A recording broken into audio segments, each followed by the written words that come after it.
ஆத்ம வணக்கம். ஒரு அற்புதமான உரை விளக்க நூல். 10 உபநிஷங்களுக்கான உரை விளக்கம். இன்றைக்கும் தேவையா உபநிஷங்கள் அப்படின்னு நான் பேர் வச்சிருக்கேன் பார்த்தீங்களா? அப்படின்னா என்ன தெரியுமா? ஏதோ அந்த காலத்தில் எழுதுனாங்க, அன்னைக்கு உள்ளவர்களுக்காக போல இருக்கு அப்படின்னு நம்ம நினைச்சிடக்கூடாது. இன்னைக்கும் வாழ்வாங்கு வாழ்வதற்காக மேன்மையான ஞானங்களை கொடுக்கக்கூடிய வரிகளை, சூத்திரங்களை, ஸ்லோகங்களை உபநிஷமா அன்னைக்கே சொல்லிட்டு போயிருக்கிறாங்க. 10 உபநிஷத்துல இருக்கக்கூடிய, அதாவது உபநிஷங்கிறது நிறைய இருக்குங்க. நான் ஒரு 10 மட்டும் எடுத்திருக்கிறேன். நம்மளுடைய ஆத்ம ஞான சாதகர்கள் அந்த உபநிஷத்தினுடைய சாறுகளை, முக்கியமான சாறுகளை ரசிச்சு ருசிச்சு பார்க்கணும். ஏன்னா நம்மளுடைய நிலை நம்மளுடைய இறுதி நிலை அப்படிங்கிறது பரமுக்தி நிலை. அப்படி பயணம் செய்யும் பொழுது இலகுவாக பயணம் செய்யணும், பாதுகாப்பா பயணம் செய்யணும். அந்த இலகுங்கிற வார்த்தை நான் எதுக்கு சொல்றேன் அப்படின்னு சொன்னாக்கா, சில ஞானங்கள் நம்மளை என்ன பண்ணும்னா, ஒரு நிலையிலேருந்து இன்னொரு நிலைக்கு கடினமான முயற்சிகள் இல்லாம நம்மளை கடத்திக்கிட்டு போகும். யாராவது ஒரு விஷயம் நம்ம தடுமாறிட்டு நிற்கும் போது, அப்படி போங்க அப்படின்னு சொல்லும் போது நமக்கு இலகுவா இருக்கும்.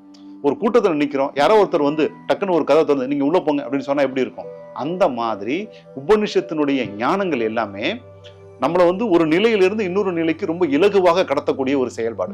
ஒருவேளை அந்த ஞானம் நமக்கு இந்த நூலிலிருந்து கிடைக்கலன்னு வச்சுக்கீங்களேன், அந்த ஞானத்தை பெறுவதற்கு பல காலங்கள் நம்ம போராட வேண்டியது இருக்கும்.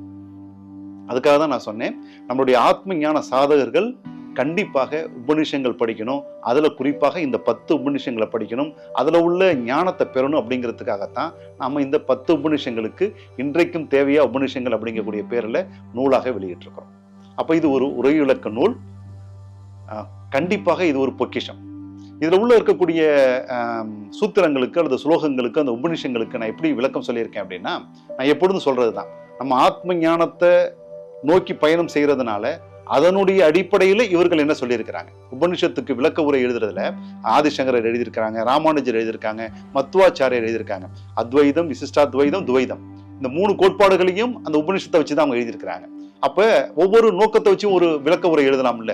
அதே மாதிரி அடியேன் என்ன பண்ணியிருக்கேன், என்னுடைய நோக்கம் ஆத்ம ஞானம் பெறுவது, என்னுடைய நோக்கம் முக்தி பெறுவது. அதை அடிப்படையாக கொண்டு இந்த உபநிஷம் எனக்கு என்ன சொல்லுது அப்படிங்கிற மாதிரியான கோணத்துல இந்த விளக்க உரை எழுதியிருக்கனால இது உங்களுக்கு பொக்கிஷமாக இருக்கும். அதனால கண்டிப்பாக இந்த நூலை நீங்க படிக்கணும். குரு மகரிஷியினுடைய ஆசீர்வாதங்கள்.